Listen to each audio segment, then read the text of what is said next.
back. Yes, welcome back to Stavanger University. Welcome back to Norway Chess 2013. Welcome back to the drawing of lots, which is decided by a Blitz tournament. So far, 5 rounds have been played. It's Timur Rajabov who's leading with an impressive score of 4.5 from 5. And in the meantime, round 6 is underway. So let's quickly turn our attention to that. My name is Dirk-Jan ten Geuzenam. I'm the editor of New in Chess. And with me, and it's a great pleasure, is Zeeman Aggerstein, Norwegian Grandmaster. Welcome, Zeeman. So, which game do you want to... I don't think there is any doubt, actually, because it's Magnus Carlsen playing Levon Aronian. That makes it very easy. Number 1 in the world against number 2 in the world. Exactly. The other way around, actually.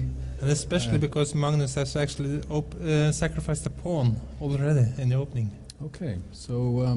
it's definitely double-edged. Yeah. So far, Levon has been struggling a bit in the Blitz tournament. He's not been very impressive. Magnus had one off moment, but he won a couple of nice games, and he's definitely still in the running. What is the situation at the moment? So Magnus is a pawn down, that's for sure. And there's nothing concrete going on. So he will be a pawn down for a long time. Okay. And the only compensation he has is that he's got pressure. He's got the center. Yeah. Now he's got the center. But he is a pawn down on purpose. I mean, he gave it to create play. That's very difficult to sacrifice pawn for nothing but pressure, actually. So this is high-level chess, but I'm not sure it's correct. And probably it isn't quite correct in my, as far as I can tell. But this is practical chess. Why do you think that? Because it's easier to play with a pawn up. Black has to prove something because it's a pawn down. But it's not like in football that you play with an extra player. It's a bit like that. Yeah. But an extra player is more worth, I guess. Well, sometimes teams they struggle when they have an extra player. But difficult decisions are being made here extremely quickly. They have no choice. They simply have to play fast. And now, for instance, Nakamura sent his pawn to a6, which might either be a target or a fantastic strength. Aronian. It looks like a strength, actually, I must say. It looks like it can be easily protected. They can double on the A-line. Well, it's indeed amazing how quickly they play this, because there's very, very complicated decisions to be taken. And yeah, the move A6 was important. I think Magnus is struggling a bit. Okay, let's turn to another game between Peter Svidler and Vishy Anand, the world champion, who's black, and they made an awful lot of moves already. Oh, it's almost mate. And before you know it, it's almost mate. So what's happening there? It's close to mate, actually. And mate is, let's say, Peter Svidler, who's fighting with his back against the wall. Especially in the first rounds, the world champion has been very impressive, and then suddenly he ran into a loss against Nakamura.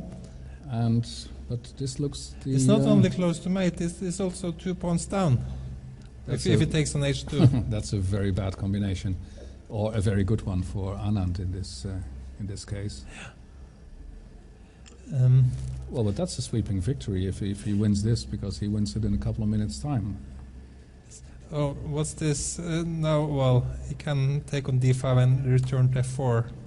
But as the machine points out here, king g7, next move is now, for instance, king g7 now looks very, very strong.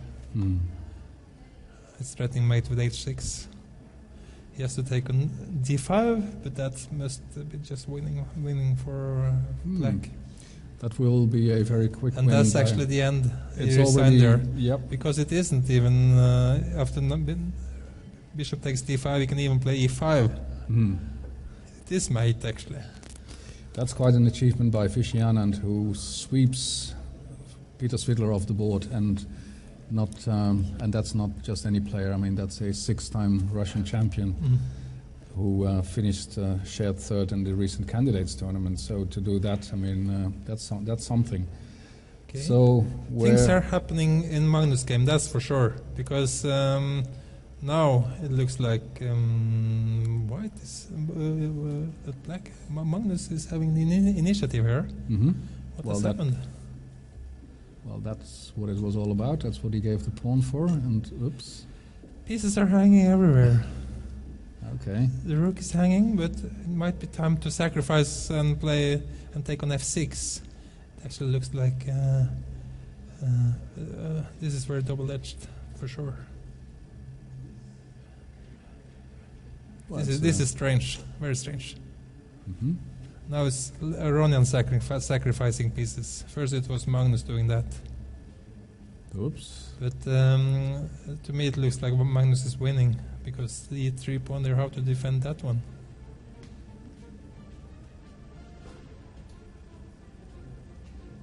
Mm-hmm. Oh. What a move. It works, does it? Give a check. So what's the idea? Please explain this evening. I'm terribly sorry, maybe I misjudged the position, because now it looks dangerous for Magnus. Because Queen, I think Magnus overlooked this. It looks like something he has overlooked. But what does he overlook? Well, or the other way. Well, or the other way. Now you know it. So, but what is the concrete threat? What? Black is threatening mate. Okay. And here goes a piece, does it? Just to play Magnus a piece or a rook. It was winning for Magnus. You have to choose a piece or a rook. He resigned. Yeah. He resigned. So Magnus was best in the complications. That was a quite strange. Last time we looked at it, a total mess. You're forgiven for just watching it. It looked away for some seconds, and then totally the picture had changed completely. Yeah, but well, a very important win. I mean, Magnus beats the number 2 in the world rankings. He himself being the number 1, and well, that's something. That's a very important point.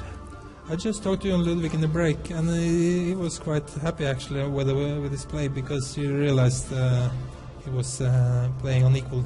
He wasn't. You're looking at. Now I'm looking at Jon Ludvig Hammer against Wang Hao. Okay. And Jon Ludvig is not losing. Mm-hmm. He's trying to win. He's trying to win. And maybe successfully too. And you say that he's not very dispirited. Successfully. Not at all. Now he has plenty of time and is winning against Wang Hao. Mm-hmm. Which is quite something. Very close to winning. So why is he winning? Tell the people. Because he can take the b7. It's a pawn hanging. Then you're a pawn up? It's not only 1, it's 2. It's 2? So this is good news for the Norwegians. You mean you're going to score a full 100%, 2 points from 2 games? For Ludwig, just getting points here is important. It doesn't really matter the concrete games. Just the more points he scores, the better. Yeah, because it's a way of warming up for him for the real tournament. This is really important, actually. Yeah, that's. I mean, if you lose all your games in a Blitz tournament like that, I mean, it's not going to make you very happy. And now Ludwig has won. Was this his first win? Yes. Congratulations. This is what's important. That's a very special round. It's a very, very, very important thing that happened there. Yeah. And Wang Hao is a very strong player, the number 1 player in China. So now it's only Rajabov left, is it?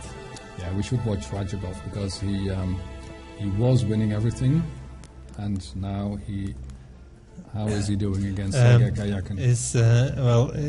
He lost. He lost again. Because didn't he just lose? No. He just gave half a point. That felt like a loss when he dropped half a point, and now he drops a full point against Sergei Karjakin, the young Russian grandmaster who was born exactly in the same year as Magnus Carlsen. So 2 rivals in a way. They've been following each other all the way, but they have taken quite different paths. Yeah. They're both.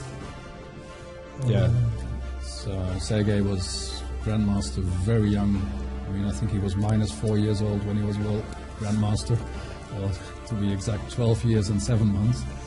And it took Magnus something like a year longer. Yes. But then he very quickly caught up with him. And, well, that was a bloody round, Seaman. I mean, yes. All games decided. So interesting results.